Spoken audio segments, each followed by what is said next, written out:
Hello, I'm Game Retainer, and in this video I'll be going through some of the most dangerous enemies in 7 Days to Die. Let's jump straight in. For the most part, there are 3 types of each zombie. There are exceptions to this rule, but let's use lovely Arlene here as an example. There's your regular zombie, which walks in the day, runs at night, nothing spectacular, quite easy to kill. Bye bye Arlene. Then you have a feral. These will run no matter what time of day it is. You can tell they're feral because of the eyes. Now, some of these will spawn in specifically at night. Those that do will automatically drop dead as day breaks. So if you've ever been out and you've seen a zombie drop to the ground as 4 AM hits, that's why. Feral zombies have more health than your standard zombies, but they're still not too much of a challenge to kill. The third variant are irradiated zombies, and we have lovely radiated Arlene there. She will run all the time, doesn't matter what time of day or night it is, she's going to run. She will also heal a little bit of health every time you hit her, as you can see there, which can make her a little bit of a nightmare to deal with. So it's best to try and kill these as quickly as possible, because eventually they will completely regenerate their health. What you can do is use the Rad Remover mod. This can be placed on pretty much any weapon in the game, and all it does, as it says on it, it disables the regeneration ability of zombies. So now with that on, if I give her a little slap, she's not going to regenerate any health for 90 seconds, which is pretty handy. Now that we've got the 3 main types out the way, let's start looking at some of the more difficult zombies to kill. Let's start off with the cop. Now the cop is most likely the first more difficult enemy you'll encounter in any given playthrough. They have 2 special abilities. The first one is the ability to spit. If they see you at a distance, and I unlock him there, as soon as they see me, they have a high likelihood to stand still, make that animation, and launch some lovely spit. Let's turn him off. When they do that, there he goes. When they do that, it has a chance of infecting you, hurting a limb, causing fatigue, all sorts of nasty stuff. So try to avoid that. You can hide behind bars, which will eliminate the risk of you being hit by these. Alternatively, just stay out of their line of sight. The other thing that cops can do is explode. If they are damaged and they've not got long left before they're dead, you will start to hear a heartbeat sound. Let's see if I can get him to do it here. When you hear the heartbeat sound, run, because what that means is he's going to blow up. Come on. Here you go. As soon as you hear that, get away, because he'll do a little run and go bang. Unfortunately, when they do that, you gain no XP, you gain no loot. It's just kind of useless, and because of the noise it generates, it will usher nearby zombies and potentially a screamer. So be careful around cops. Speaking of exploding zombies, let's take a look at the Demolition Zombie. There is only one variant. They don't come in radiated, or at least from what I could find in the console commands. What they do have is a lovely explosive strapped to their chest, which is a much bigger explosion than anything that the cops can muster. So if you hit this, or it gets struck by anything, run. Because when it explodes, big boom. And I'll do another one down here just to show you the kind of floor damage that it can do, because it can do quite a lot. Let's give him a little slap here. Ready? If you watch the floor around him, that is some significant damage right there. Unfortunately, just like with a cop, if you kill one of these by setting off its little bomb here, not only will you not get XP, but it won't count towards your challenge down here. The Kill Demolition Zombies challenge. You actually have to kill them the normal way. While they are quite tanky, their attacks are not anything special. You just have to watch out for this. When I first started playing the game, and these were introduced, I used to panic when I saw them. Don't. They're not really that much of a threat, even if I turn off God mode here. They don't do all that much damage, so you really don't need to worry about them. Take your time, try not to set off their little bomb, and kill them. Headshots, like with most other things, but if you're worried around this little bomb here, go for the legs, go for anywhere that is not going to set off that bomb. Once it's dead, it does also, as you saw there, have quite a good chance at dropping one of those loot bags. If you accidentally hit this after it's dead, it will beep, but it won't go bang. So I don't know what that's all about. If they do drop a loot bag, chances are it'll be a top quality one, so definitely keep an eye out for that. But as long as you don't hit the bomb, everything's fine. We're going to move away from zombies for a little bit and focus on animals. Now this one I found in the creative menu. I've not actually come across one of these while playing. Let me know if you have. This is the hostile chicken, and it does exactly what you think it does. If I turn AI on, it just goes mental. I don't know why. It's awesome, it's weird, but as you can see, it can cause all sorts of problems. It is easy to kill, just slap the little bugger a couple of times, and away it'll go. I don't know why this is in the game, but hey, I'm not complaining because it is quite funny, to be fair. Moving on to bears, there are 3 bear variants. I'm only going to show 2 in this entry, and I'll explain why in just a second. But you have the little bear and the big bear. Now both of them are quite tanky. Obviously the big bear is definitely more dangerous. They are relatively tricky to kill, especially early on, but as you go on, they're not that difficult. Stealth attacks are fantastic on any animal or any creature, but more so on bears, because if they're quite a distance from you, because they're big targets, they're also quite easy to hit. So you can give one of these a good kick in from a distance, and before it's got to you, you've already taken down a good part of its health. When you harvest a dead bear, you'll get meat, leather, fat, bones, and testosterone extract. Now this can be sold for a pretty penny as is. It can also be used to craft cigar mods and steroids. So definitely keep an eye out for those bears. As I mentioned in the previous entry, there is a 3rd type of bear.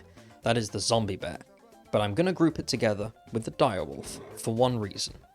In my research, these are the only 2 enemies in the game that have a 100% chance of dropping a loot bag when killed.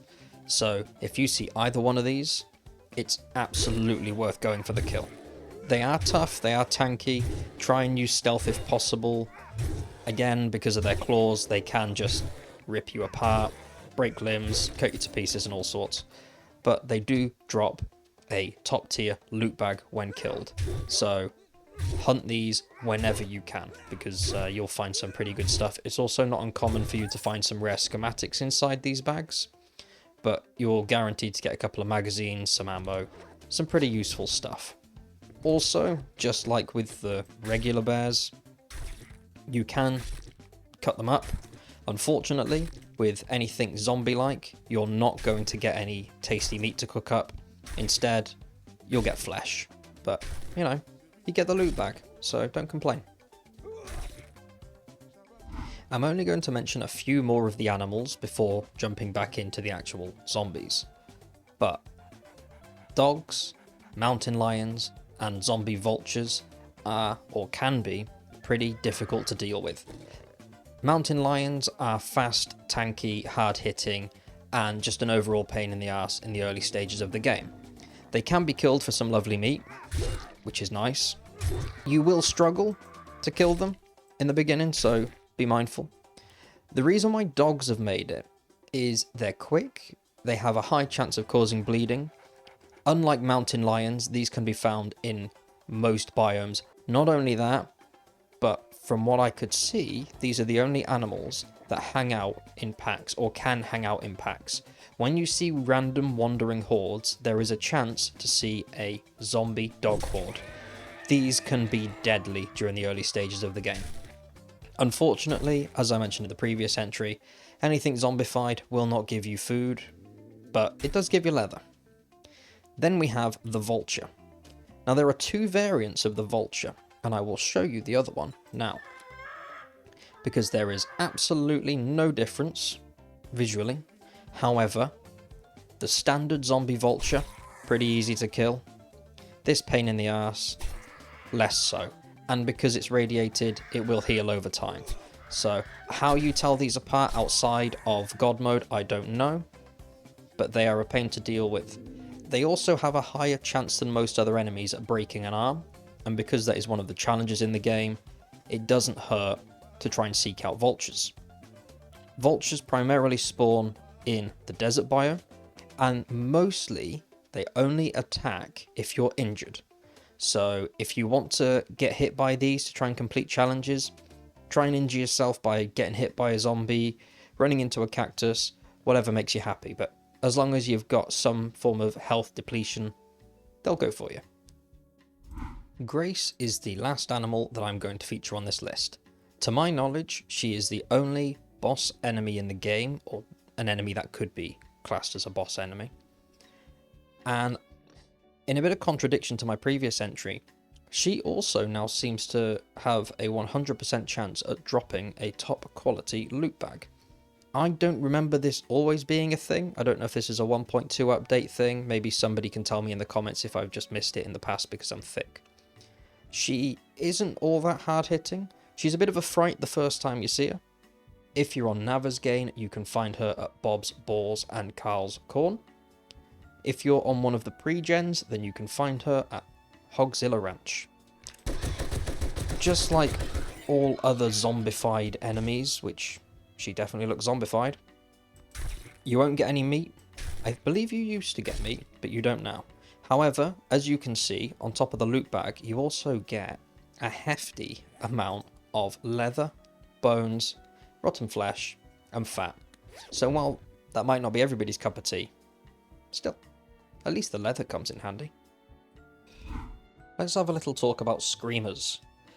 These, as their name would suggest, they scream. And when they scream, they attract more zombies. And they also have the chance to attract another screamer, which can then scream and attract another screamer, and so on. So you end up with a bit of a Russian nesting doll of screamers at your base.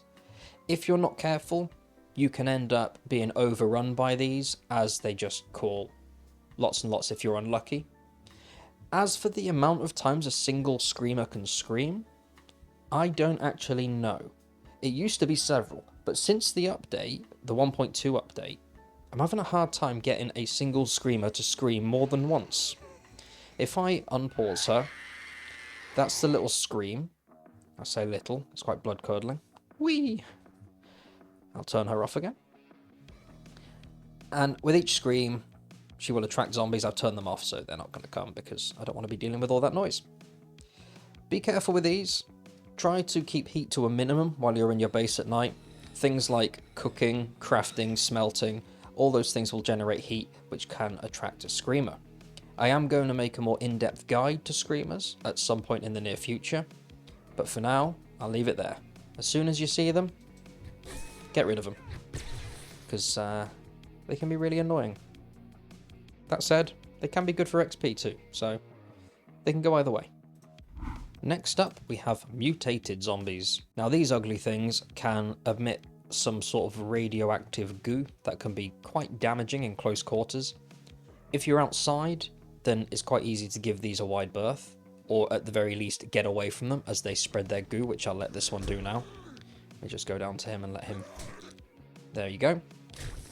When he does that, you will suffer radiation damage, unless you're in God mode like I am.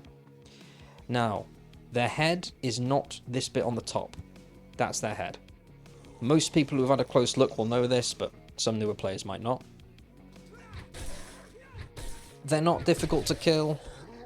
They are a bit of a pain to deal with if you're trying to clear a POI, because especially if you're in a high rise and there's 2 of them or 3 of them, they can quite easily kill you, because when they release that little goo thing, your screen goes all grey and blurry, and well, it's just not fun to deal with. So try and get rid of these early on if you see them.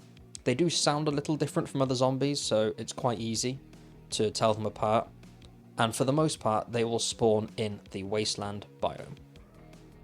Spider zombies are getting a quick honourable mention and not a full entry because they're not as powerful as they used to be.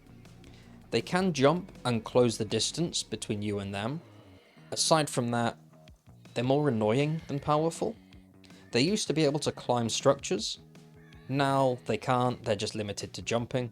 So yeah, they get a quick honourable mention. They're not as dangerous as they look or sound. Feral wights are up next. There are feral wights and radiated wights. There's no standard wight. So when you see one of these, it is always going to run. They hit pretty hard, they move pretty quickly, and they look pretty freaky. You most often find these in the wasteland. However, depending on your game stage and missions that you're undergoing, you can find them in any biome.